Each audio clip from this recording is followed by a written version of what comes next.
ایک چھوٹا سا واقعہ میں آپ کو سناتا ہوں. پاک دامنی اور باپردگی کا ایک واقعہ میں آپ کو سناتا ہوں.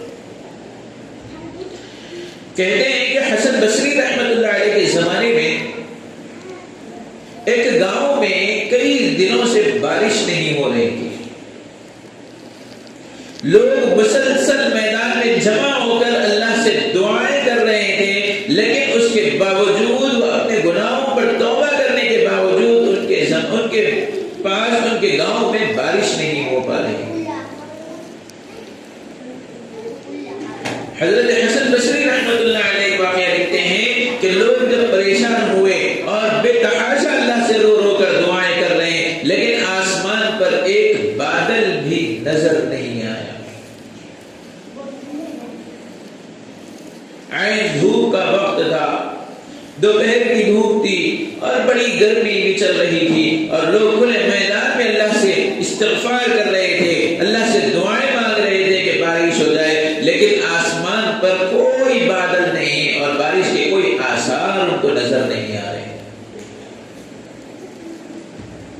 اتفاق ایسا ہوا کہ ایک خاتون اونٹ پر بیٹھی ہوئی ہے اور اس کا بیٹا اونٹ کی نکیل کو رسی کو پکڑے ہوئے ہیں، اور وہ لوگ جو ہے راستہ طے کر رہے ہیں. گزرتے گزرتے وہ اس جگہ پر پہنچ گئے جس میدان میں لوگ بیٹھ کر اللہ سے دعائیں مانگ رہے تھے بارش کے ہونے کی.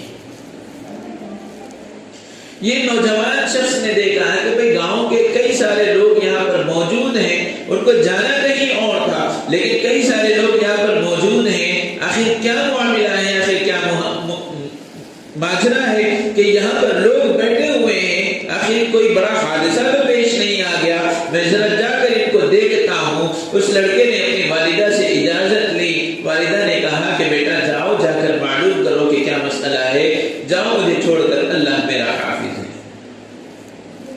وہ لڑکا اونٹ کو چھوڑا اور لوگوں کے پاس پہنچا اور جا کر کہنے لگا کہ کیا معاملہ ہے، آپ لوگ یہاں پر جمع ہیں اور یہاں پر انسان بڑے بھی ہیں، چھوٹے بھی ہیں، بچے بھی ہیں، بوڑھے بھی ہیں، سارے لوگ یہاں پر موجود ہیں، آخر کیا وجہ ہے اور کیا معاملہ ہے کہ آپ لوگ یہاں پر کیا کر رہے ہیں؟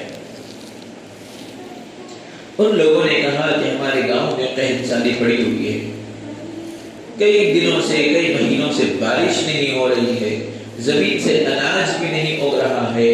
ہم اللہ سے توبہ کر رہے ہیں، اللہ سے دعا کر رہے ہیں کہ اللہ تعالی ہم لوگوں، ہمارے اوپر، ہمارے اس گاؤں پر بارش کو برسائے تاکہ زمین ہموار ہو جائے، نرم ہو جائے، اور ہم اس کے اندر بیج ڈالیں اور اس سے جو ہے اناج اگ جائے اور ہم اس کو کھا کر اپنا پیٹ بھر سکیں.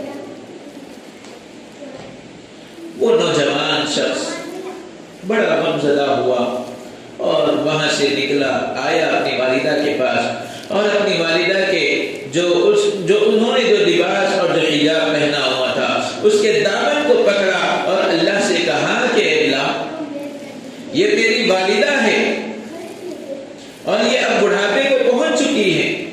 اے اللہ، میں آپ سے دعا کرتا ہوں کہ میرے مولا، یہ اگر واقعی اپنی زندگی کے اندر، اپنی پوری زندگی میں باپردہ رہی ہے اور یہ پاک دامن رہی ہے، اے کریم مولا، اس کی اس پاک دامنی اور اس باپردگی کی وجہ سے میرے مولا آپ بارش کو برسا دیجئے. ابھی وہ نوجوان نے یہ دعا ہی کی تھی، ابھی اس نے دامن چھوڑا بھی نہیں تھا کہ لوگ پیچھے سے بھاگ رہے تھے. جب آسمان کی طرف دیکھا گیا تو آسمان پر بادل آ گئے اور بارش رمجھم برسنی شروع ہو گئی. یہ اس پاک دامنی کی اور باپردگی